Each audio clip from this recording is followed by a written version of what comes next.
다 같이 묵도 드리심으로 1, 2, 3, 4, 5 남전도의 헌신 예배를 하나님께 드리시겠습니다.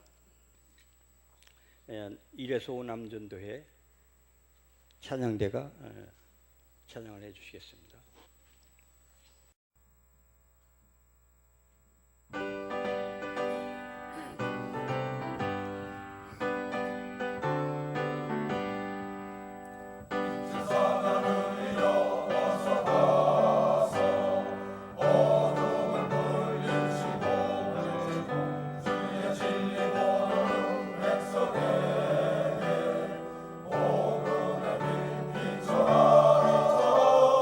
빛의 사랑들이여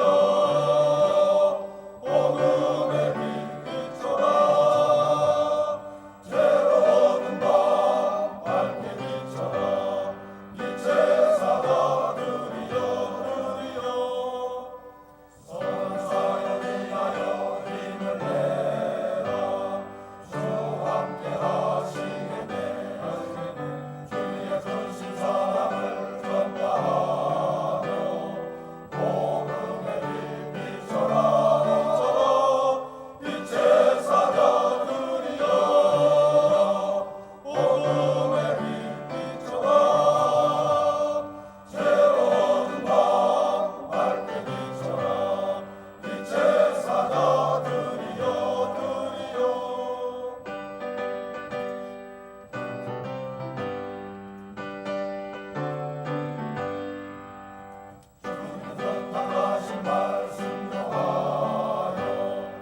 감사합니다.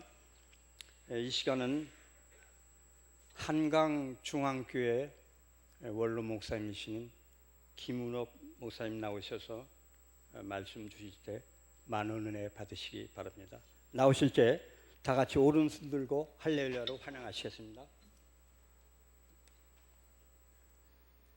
할렐루야.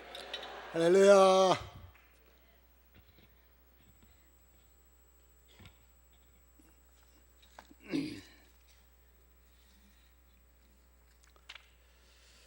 오늘 시간에 부족한 사람이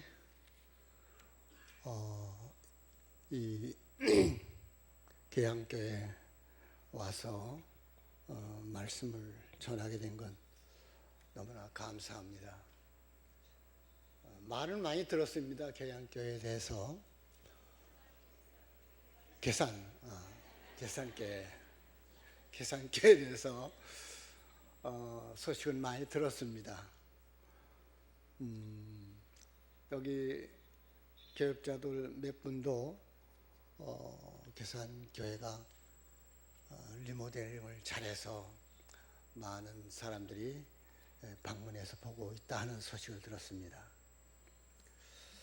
오늘 이 시간에 저를 불러주신 김태일 목사님과 또 남선계 회원님과 온 교우 여러분에게 다시 한번 감사의 말씀을 드립니다. 먼저 제 소개를 좀 드려야 여러분들이 말씀을 듣는데 좀 도움이 될까 해서 제 소개를 좀 드립니다. 이 김태일 목사님 가정과 저의 관계는 아주 깊은 관계가 있습니다. 우선 인천에서 배를 타고 지금은 1시간 정도 가면 덕적이라고 하는 섬이 있는데 한 동네에서 태어났습니다. 오랜 관계가 있고 또 김 목사님 부친 되시는 김광현 장로님은 제가 중학교 때 교장 선생님이었습니다. 덕적에서. 그때 이 김광현 장로님은 저의 아주 롤 모델이었습니다. 이분이 방학 때 우리 고향에 오면은 교회에서 이제 세상 돌아가는 얘기 그리고 기독교 신앙에 대한 얘기를 들을 때 제 마음속에 어떻게 하면 장로님 같은 그런 삶을 살 수 있을까? 그때부터 미래에 대한 꿈을 꾸기 시작했습니다. 그래서 나도 인천에 가서 살아야 할 그런 꿈을 갖기를 시작했습니다. 그때 제 마음속에 꿈을 꾸면서 자라나면서 고등학교는 인천으로 유학을 갔죠. 그리고 청년 시절에 돌아왔는데 청년 시절에 김 장로님 생각을 하면서 덕적에 대한 꿈을 가지고 미래의 꿈을 가지고 노래를 그때부터 불렀습니다. 한번 불러도 되겠죠? 덕적에라 하늘에는 별도 많건만 반짝반짝 전깃불은 하나 볼 수 없네요. 내 사랑아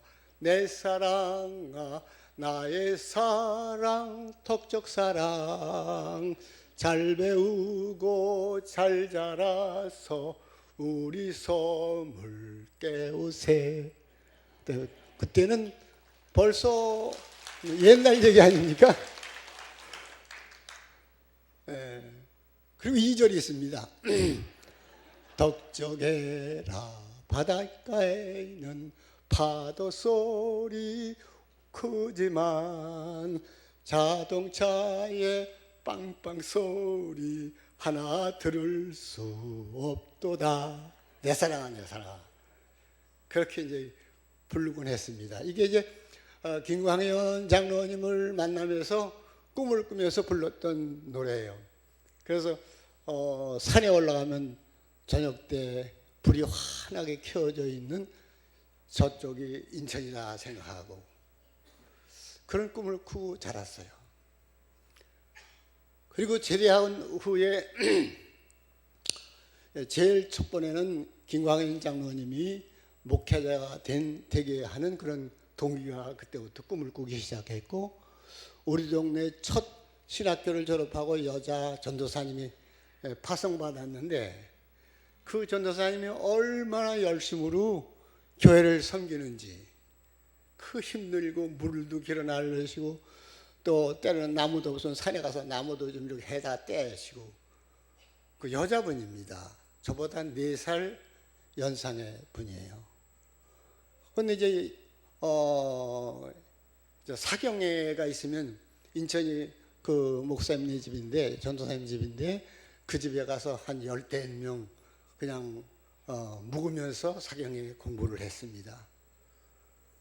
그리고 바람이 불면 이제 배가 안 다니니까 거기서 거의 한 20-30일 이렇게 묵장을 쳤습니다. 그러면 그런 모습을 보면서 나도 저런 목회자가 되었으면 좋겠다, 그런 꿈을 갖기를 시작했어요. 그리고 이제 그런 꿈을 꾸다가 저희 오촌 당숙 되시는 분이 김광호 목사님이라고 정동 때 그때 담임을 했는데, 우리 안동 김씨 가문에서 목회자가 한 사람 나와야 되겠다, 그래 신학교 갈 준비를 하라, 그런 편지를 받고 그때부터 이제 목회자의 길로 들어가는 시작을 했습니다. 그래서 두 번째 조화선 목사님이라고 아주 산업선교에 아주 참 고참이 되시고 지금 저 강원도에 사시는데, 그분이 두 번째예요. 그 세 번째는 나를 신학교로 가게 이끌어 주신 김광호 목사님. 이렇게 해서 신학교를 졸업하게 됐습니다. 그리고 첫 목회를 이제 강화에서 했는데 아주 어려운 시작을 했습니다. 그리고 이제 그 장할아버님께서 개척해 주신 그 교회에 가서 부목사 일을 보면서 하는데, 그때 갔을 때는 집안 식구들이 한 7-8명, 그리고 관계된 친지들이 한 몇 분, 그렇게 해서 10명에서 예배를 드리는, 거기에 가서 합정동이라고, 마파 합정동에 한강중학교인데, 그때 가보니까 낮에 한번 예배 드리고 다 그냥 흩어져서 주간 안에는 수요일이나 새벽 이런 예배가 없이 매 주일 예배만 그렇게 드렸습니다. 강화에서 열심히 목회하다 가니까 얼마나 외롭습니까? 화장실도 없죠. 그래서 처음에는 완전히 화장실 준비 안 돼서 그렇게 해가지고 여기저기 화장실 찾아다니면서 대소변을 보고, 그 강화에서 목회할 때는 그 성미가 나와서 그걸 가지고 목회자가 먹었는데, 여기 뭐 성미 그런 거 없으니까 그래가지고 양식이 딸려가지고 설린동에서 우리 동서 밑에 동서가 목회하는데 거기 가서 성미 남으니까 갖다 먹고 그런 고생을 했어요. 그렇게 하다가 한강중학교에서 35년 목회를 했습니다. 그 35년 목회하는 동안에 우리 김광현 장로님이 서울로 와서, 우리 오촌 당숙 때는 김광호 목사님은 아주 한동네에서 자랐고 선후배 관계고 잘 아니까 한강중학교에 나오기 시작했어요. 그래서 거기서 몇십 년 장로님은 장로님으로서 중학교 교장 선생님인 그분이 저를 섬겨주셨어요. 얼마나 감사한 일입니까? 그런 가운데 김태일 목사님을 만나게 되고, 또 김태일 목사님이 우리 교회 나오면서 그때 우리 아이들, 지금 사이 목사 딸, 우리 사이가 목사니까 딸, 그 다음에 하와이에서 목회하는 아들 그때 또 교회 학교에서 가르치는 일을 했어요. 그래서 이 김태일 목사님 가정하고는 그 떼어놓을 수 없는 서로 주고받는 교우관계, 아름다운 관계가 이루어졌습니다. 지난번에 덕적 출신들의 몇 명이 이제 목회자가 모여가지고 있는데 덕목회라고 거기서 김 목사님 만나서 오늘 얘기를 들었습니다. 조정하는 소식을 들었습니다. 사실 나이가 많은 80고개를 이제 바라보는 사람인데 모세와 같이 입이 둔하고 또 생각이 자꾸 좀 여려지게 되고 기억력이 약해져. 그런 가운데 설교 한 편을 작성하는 게 그렇게 힘든 때가 된 것이에요. 지금 보니까 오늘 새벽에도 3시 반에 깨어가지고 오늘 말씀을 묵상하면서 너무 감사도 하고 또 여기 고향 후배 목사가 섬기는 교회를 온다고 하니까 마음은 들뜨고 그런 가운데 떨리는 마음이지만은 우리 담임 목사하고 이런 관계가 되기 때문에 마음은 편안한 마음으로 내가 섬기는 교회처럼 생각이 나서 강단에 섰습니다. 지금 사는 곳은 검단의 불로동이라고 거기서 한 40명 정도가 모이는 교회에 원로 목사로 그렇게 봉사하고 있습니다. 속회도 맡고요. 또 한 5 주일 있는 때는 강단에 설교도 하고 축도도 하고 섬기는 교회는 서울에 있지만 거기는 자주 못 나가고 이렇게 섬기고 있습니다. 너무나 감사한 일입니다. 자, 오늘 여러분과 함께 말씀의 제목을 드렸는데 이 말씀은 다윗이 기록한 찬양시고 고백시입니다. 성경에서 보면 신앙 고백을 잘하고 축복을 많이 받는 사람이 대표적으로 2 사람을 들 수 있죠. 구약에서는 다윗입니다. 다윗이 오늘 신앙 고백을 잘 함으로 인해서 다윗을 생각할 때마다 하나님은 다윗은 내 마음에 맞는 사람이다. 그를 굉장히 축복해 주셔서 이스라엘 나라의 2번째 왕이 되게 되고 그 후손 가운데서 계속해서 혈통해서 왕이 나오게 되고 마지막으로 예수 그리스도를 탄생하는 혈통을 갖고 그렇게 그 혈통에서 예수님이 이 땅에 오시게 됐습니다. 신약에서 대표적으로 말하면 신앙 고백 잘해서 복을 받은 사람이 누구죠? 베드로죠. 베드로. 너희들은 나를 누구라고 하느냐? 그럴 때 베드로가 주님은 살아계신 하나님의 아들입니다. 그렇게 대답할 때 예수님 너무 기뻐서 천국 열쇠를 주겠다. 그렇게 축복을 해 주셨어요. 그리고 부활하신 후에 3번씩 베드로가 부인했지만 부활하신 후에 고기 잡는 베드로를 다시 찾아가서 지금도 나를 사랑하느냐? 주님은 다 아시지 않습니까? 제가 주님을 사랑하는 것은 주님이 아시지 않습니까? 그렇게 고백을 함으로 수제자가 되고 또 대사도가 되게 되고 나중에는 십자가를 거꾸로 지는 자리에까지 베드로가 헌신을 했습니다.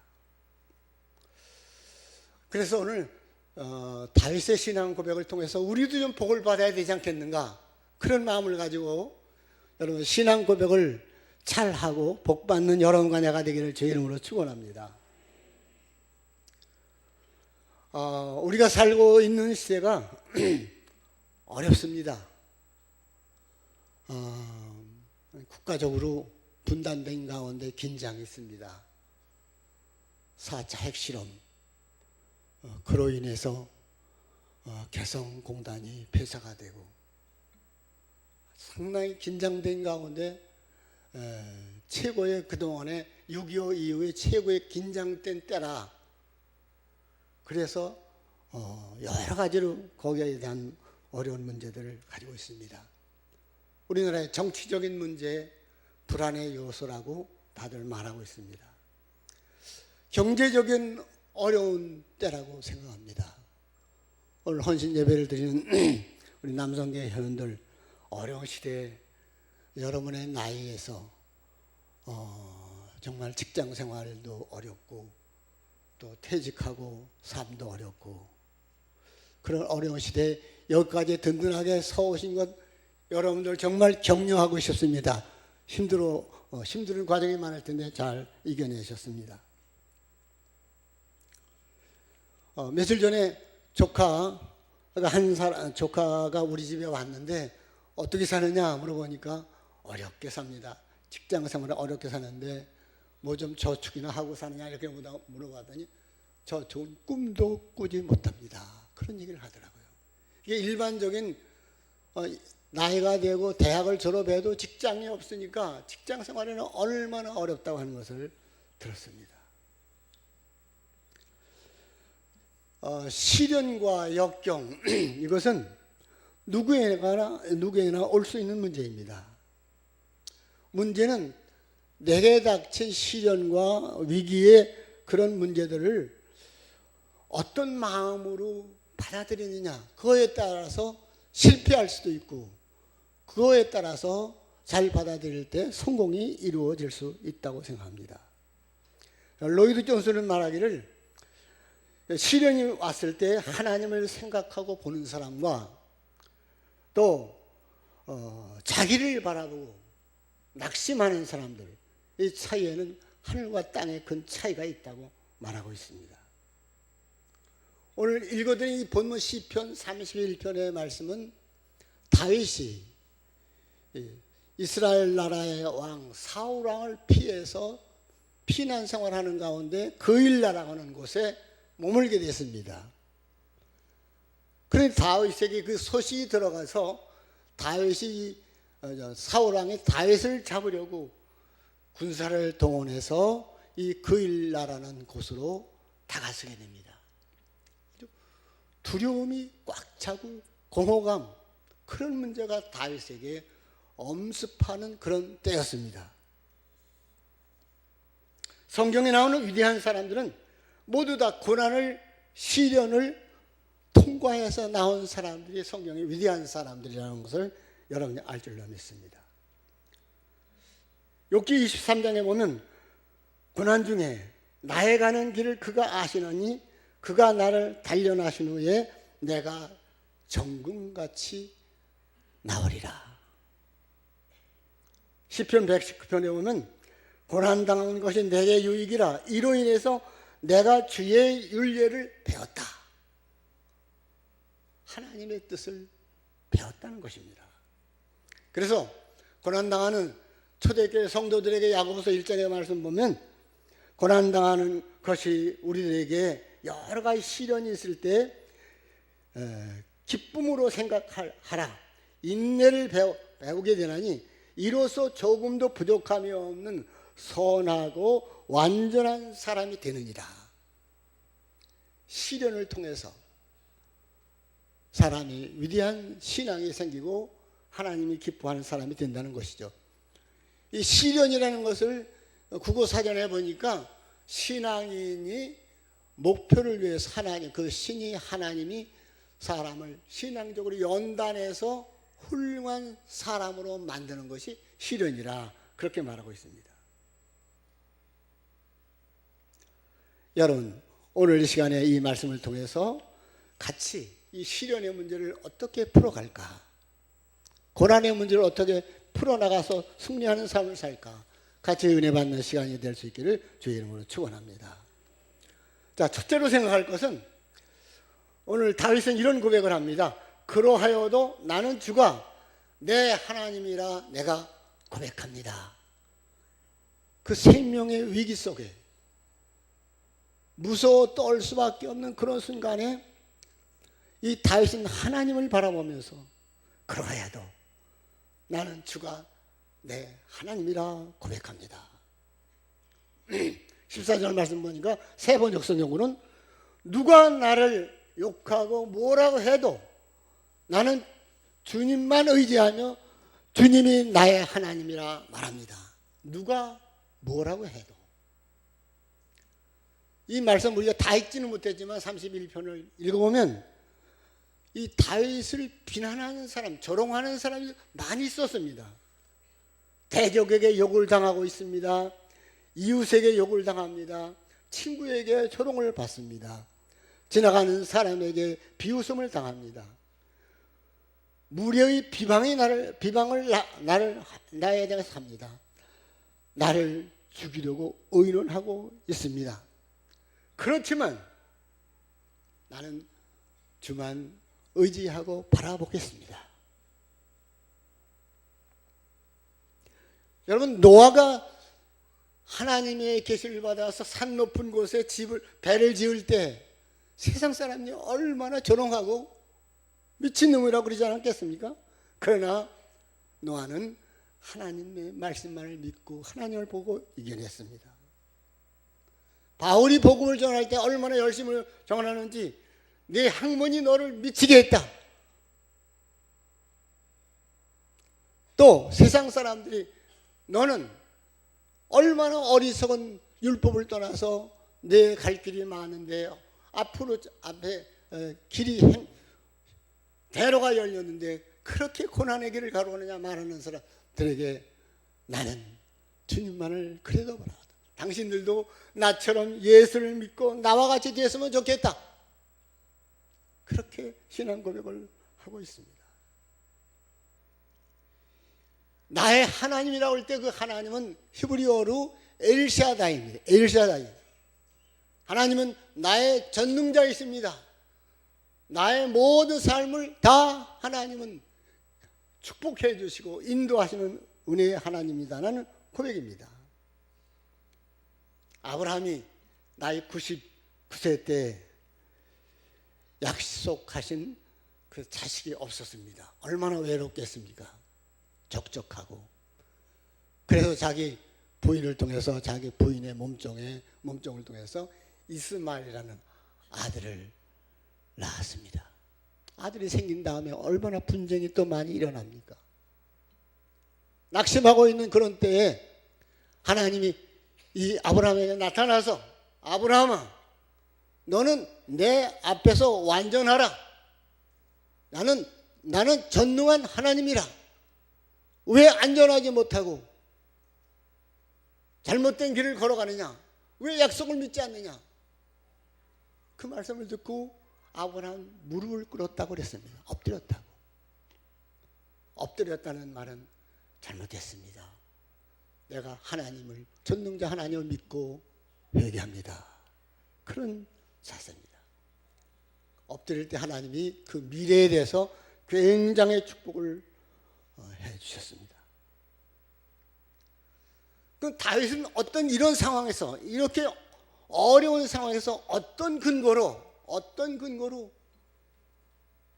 하나님은 나의 전능자 엘샤다이입니다, 그렇게 고백했을까? 세 가지로 근거를 찾을 수 있습니다. 다윗은 자기가 이새의 아들, 막내 아들로 있으면서 목동이었는데 아버지가 인정도 않는 그런 때 사무엘 선지자를 통해서 부름을 받아서 갔더니 자기에게 하나님의 이름으로 기름을 부었습니다. 그때 이 다윗의 마음이 하나님 신이 함께했다. 성령이 충만한 은혜를 받게 됐다는 것이죠. 그래서 그런 성령의 충만한 은혜 받고 신이 감동된 이 다윗은 하나님만 오로지 바라보고 엘샤다이, 어떤 상황에서도 엘샤다이 하나님만 의지하고 나갔습니다. 그 대표적인 것이 다윗이 골리앗 장군하고 싸울 때 골리앗 장수는 칼과 창을 가지고 자기 오지만 다윗이 그에게 한 말이, 너는 칼과 창과 단창을 가지고 나에게 오지만 나는 만군의 여호와의 이름 엘샤다이 나의 하나님의 이름으로 내게 나간다. 담대하게 나갔습니다. 여러분과 나는 어떤 사람입니까? 하나님이 여러분과 나를 부르시지 않았습니까? 비천한 섬의 어부의 아들로 태어나서 그렇게 앞길이 막히고 어려운 상황에 있는 그런 때에 나를 부르셔서 목회자로 삼으셨습니다. 목사의 기름을 부어 주셨습니다. 저는 목회할 때 힘들 때마다 이 생각만 하면 하나님이 나를 부르셔서 나에게 기름 부어 목사의 안수를 받게 하고 목회의 길을 걷게 하신 하나님께서 나에게 함께 하실 것이라는 신앙으로 어려운 모든 일들을 극복해 냈습니다.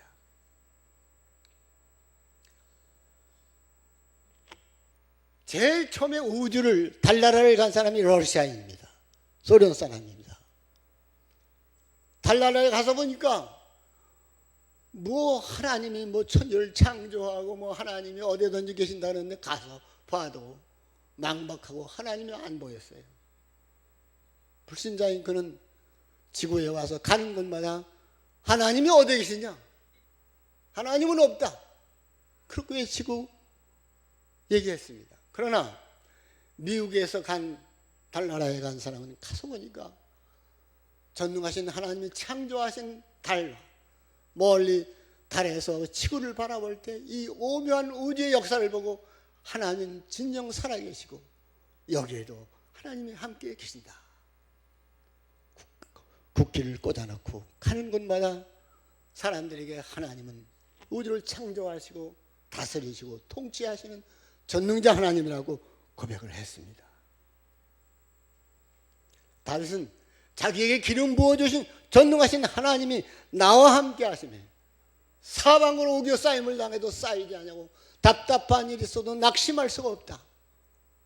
하나님 안에서 그런 모든 나에게 조롱하는 말이 많고 나를 넘어지게 하고 낙심하게 하는 말들이 많이 있지만은 나는 그것에 흔들리지 않습니다. 하나님만 바라보겠습니다. 바로 자기를 기름 부어 이스라엘 나라의 왕으로 되게 하신 그 하나님의 부르심의 은총을 생각하고 이겨냈습니다. 그 두 번째, 하나님은 전능자 하나님이라는 신앙의 고백의 근거는 나를 하나님은 너무나 잘 아시는 하나님. 하나님은 여러분과 나를 어느 정도로 아시느냐? 우리의 머리카락 하나 다 세신다고 말씀하셨습니다.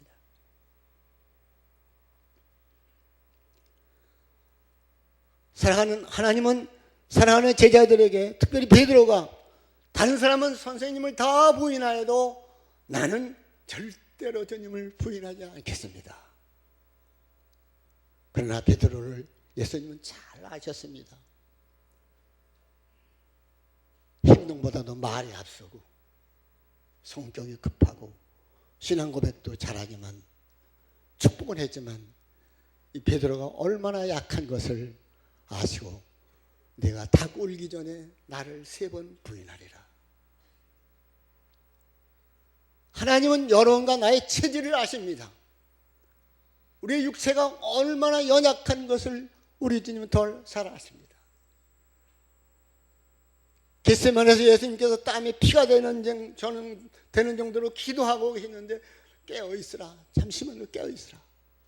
그러나 3번씩 와서 보니까 자고만 있습니다. 예수님 제자들에게 너희들이 마음은 원하지만 육체가 약하다. 우리를 아십니다. 하나님이 다윗을 아십니다. 다윗의 약함을 아십니다. 어떠한 상황에 처해 있는 거 아십니다. 다윗은 그때마다 자기는 연약한 것, 모자라는 것, 하나님 절대자 하나님만이 나를 아신다. 그런 신앙으로 하나님을 경외하고 신앙 고백을 하게 된 것입니다. 또 하나님은 어떤 상황에서 나를 지켜주시고 보호하시고 인도하실 줄로 믿는 신앙이었습니다. 그래서 그의 입에서 나온 시편 23편, 내가 사망의 음침한 골짜기로 다닐지라도 두려워하지 아니할 것은 주께서 나와 함께 하심이라. 지켜주신다는 신앙을 가졌습니다. 여러분, 우리의 앞에, 우리의 현실에 여러 가지 시련과 위기 상황이 우리에게 온다 할지라도 누가 여러분과 나에 대해서 조롱하고 그런 하나님을 어떻게 믿느냐, 왜 이렇게 바보스러운 일을 하느냐 조롱한다 할지라도 여러분을 불러주시고 구원해 주신 주님은, 하나님은 지금도 여러분과 함께 하시고 여러분의 연약함, 위기를 알아주시고 그리고 우리를 불러주신 그 하나님이 우리를 끝까지 지켜주실 줄로 믿는 신앙 고백으로 하나님은 전능하신 하나님으로 고백하고 이겨내는 여러분과 내가 되시기를 축원합니다.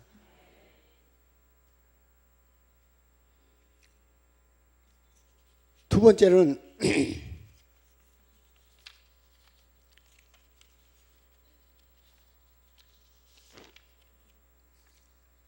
나의 앞날이 하나님의 손에 있나이다 고백했습니다.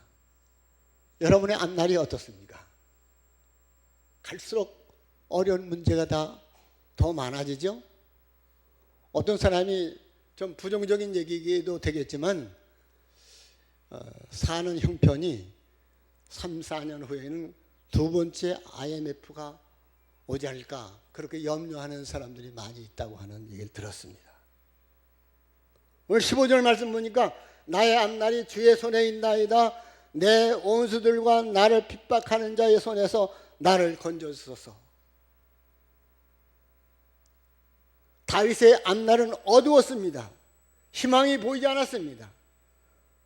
사울왕은 강했습니다. 계속해서 다윗을 죽이려고 쫓아다니고 있습니다. 그에게는 600명이라고 하는 가족이 있었습니다. 자기 핏줄을 나눈 가족도 있겠지만 다윗을, 사울왕을 피해서 자기한테 온 사람이 한 600명이라고 말하고 있습니다. 그 사람들을 보호해야죠. 먹여 살려야 되죠. 얼마나 힘들었겠습니까? 앞날이 캄캄해요.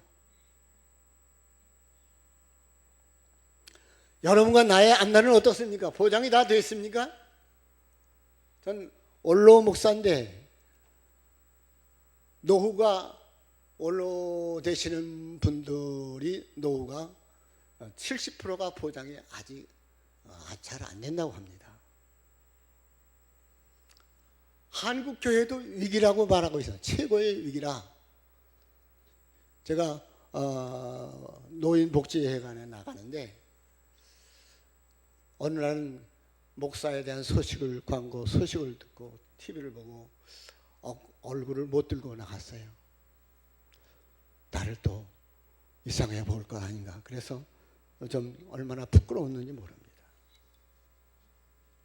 사회적인 비판이 많이 쏟아지는 이런 때에 있습니다. 그럼 다윗은 앞날이 캄캄할 수밖에 없는데 뭘 근거로 해서 하나님의 손에 나를 맡긴다 그렇게 말을 했을까? 고백을 했을까? 첫 번째는 다윗이 이런 신앙 고백의 근거는 나의 미래의 주권이 나에게 있는 것이 아니라 나의 미래를 이끌어 가시는 분은 전능하신 하나님이라 그렇게 믿었습니다. 이사야 43장에 보니까 너는 두려워 말라. 내가 너를 구속해냈고 지명하여 불렀고 너는 내 것이라. 너는 내 손에 새겨진 사람이다. 하나님의 손에 새겨주셨다고 말씀하고 있어요. 그 전능하신 손이 나를 이끌어 가실 줄로 믿습니다.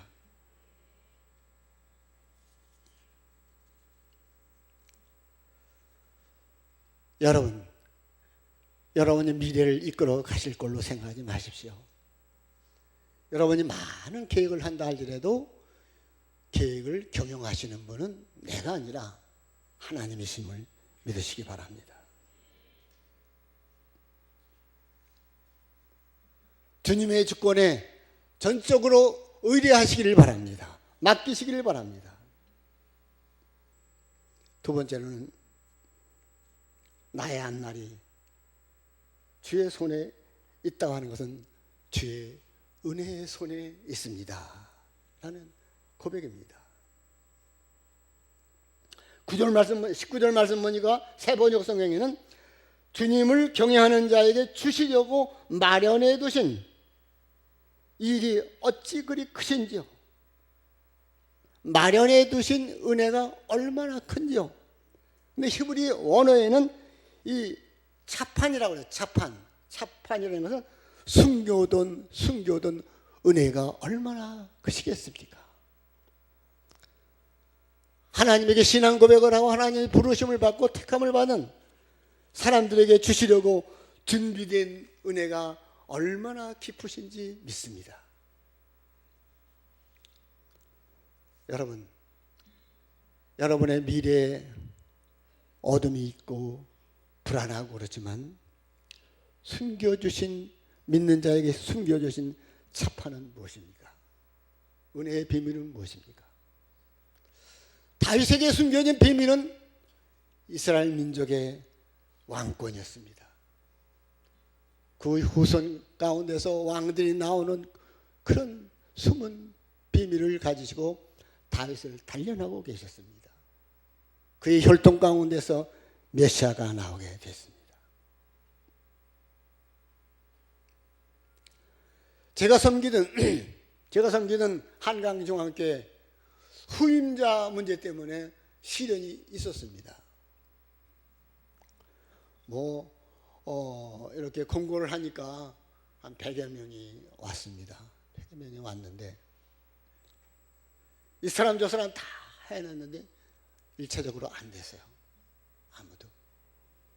그리고 2차적으로 또 모집을 했는데 뜻밖의 생전 안면도 없고 소식도 없고 교제가 없는 사람이 담임자 후보에 선정이 됐어요. 지금 담임자 미국에서 목회하다 오신 분이에요.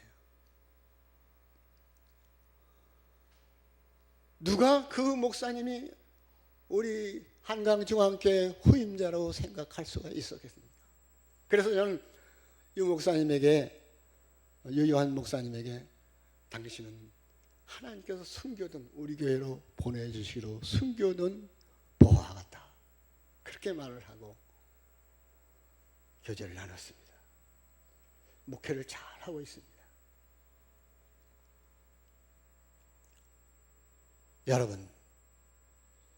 여러분과 나에게 숨겨둔 비밀의 은밀한 여러분에게 준비해 주신 계획이 계실 줄로 믿습니다.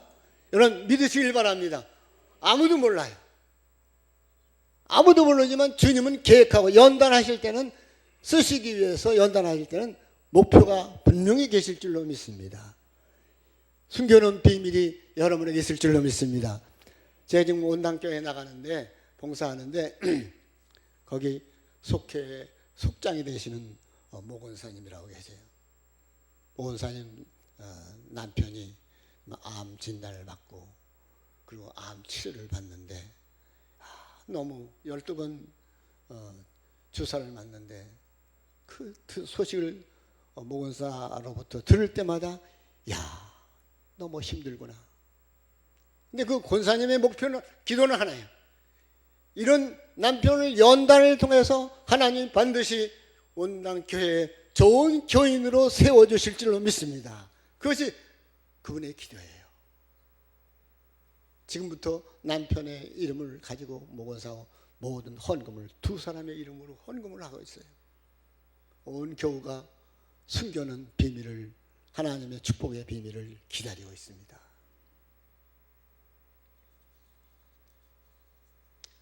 이런 은혜를 여러분과 내가 모두 받기를 주의 이름으로 간절히 축원합니다.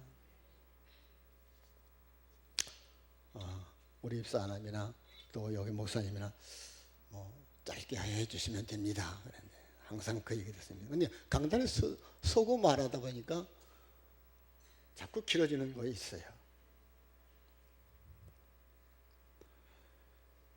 마지막으로 다시 고백한 것은 이 말씀입니다. 23절, 24절. 너희 모든 성도들아 여호와를 사랑하라. 주님을 기다리는 사람들아 강하고 담대하라. 이거 다윗의 신앙 고백, 자기의 고백이에요. 그리고 모든 국민에게, 모든 사람들에게 이렇게 하라는 거예요. 하나님을 사랑하고 그리고 강하고 담대하라.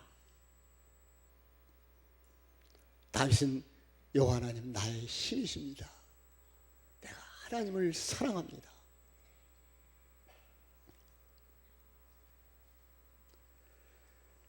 여러분, 어떻게 우리가 이런 신앙 고백을 할 수 있겠죠? 다윗과 같이 여호와의 신이 내게 충만하면 이런 고백을 할 수가 있습니다. 저는 이 말씀을 생각하면서 우리 주님께서 나를 위해서 피 흘려주시고 그 고난의 길에서 빌라도 총독이나 그 빌라도 총독에서 유대 로마 병정들에 넘어갔을 때 그 과정에서 조롱당한 그 모습을 읽어가면서 주님, 내가 당해야 할 고난을, 조롱을 주님이 받으셨습니다. 채찍 맞으시고 뺨을 맞으시고 침뱉음을 당하시고 십자가에서 내려오너라. 내가 이 유대인의 왕이면 십자가에서 내려오라. 얼마나 부끄러운 모습입니까? 수치와 멸시와 천대를 나를 위해서 당하셨구나 생각하니까 내가 주님의 십자가를 사랑합니다. 어찌 내가 주님의 사랑을 거절할 수가 있겠습니까? 나는 오늘 이 말씀을 준비하면서 다시 한번 주님을 사랑하는 고백을 드렸습니다. 이런 사랑을 받은 너를 하나님이 지켜주시고 인도하시고 준비해 주신 축복을 주시지 않겠느냐? 그런 마음을 가지고 나는 여러분들에게 강하고 담대하게 신앙의 길을 걸어가라고 권면하고 싶습니다. 성도 여러분, 신앙생활할 가운데 우리에게 어떤 시련이 올 수 있고 어떤 고난이 우리에게 올지 모릅니다.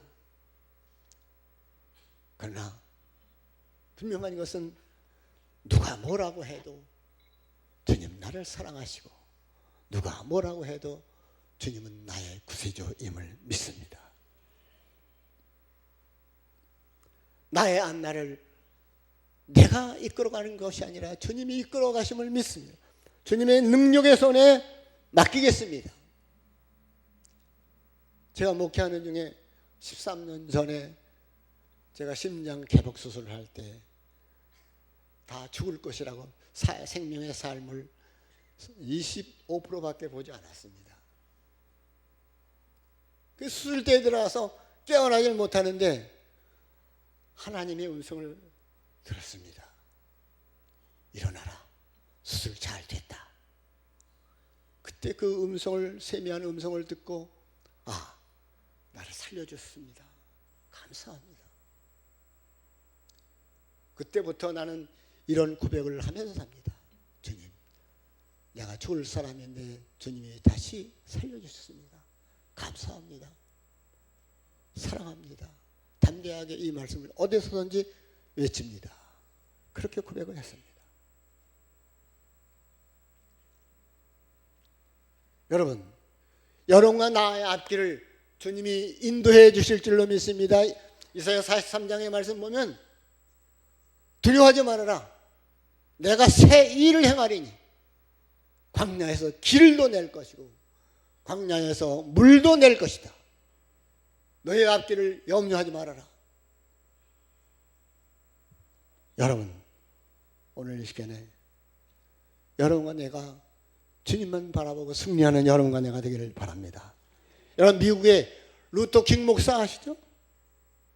I have a dream. 나는 꿈이 있습니다. 그 연설 가운데서 나는 흑인과 백인이 손을 맞잡고 함께 손잡고 나갈 그런 꿈을 가지고 있습니다. 여러분, 우리 앞에 아무리 위기가 있고 시련이 있고 그렇다 하더라도 희망을 놓지 마시길 바랍니다. 예수님이 죽으시고 부활하시고 지금도 하나님 보좌 한편에서 우리를 위해서 간구해 주시고 우리에게 다시 오실 예수 그리스도를 바라보고 희망을 가시길 바랍니다. 한국 기독교회 여러분과 나의 여러 가지 어려운 현실이 우리에게 있고 미래가 어둡다 하더라도 이 희망이 이 민족을 살리는 길인 줄로 믿습니다. 주님이 여러분과 나를 이끌어 주실 줄로 믿습니다. 생명의 주가 되시고 복의 근원이 되신 하나님, 오늘 이 개양교회에 와서 귀한 성도들과 함께 말씀을 나누게 해주심을 감사합니다. 오늘 우리 주변에서 믿는 사람에 대해서, 교회에 대해서 여러 가지 부정적인 얘기가 많이 들리지만 그러나 거기에 넘어지지 않게 하여 주시옵소서. 갇혀있지 말게 하여 주시옵소서. 오 하나님, 어떤 정리에 온다 할지라도 여호와 하나님이 나의 힘이시고 소망이시고 능력이 되심을 믿습니다. 주님 바라보겠습니다.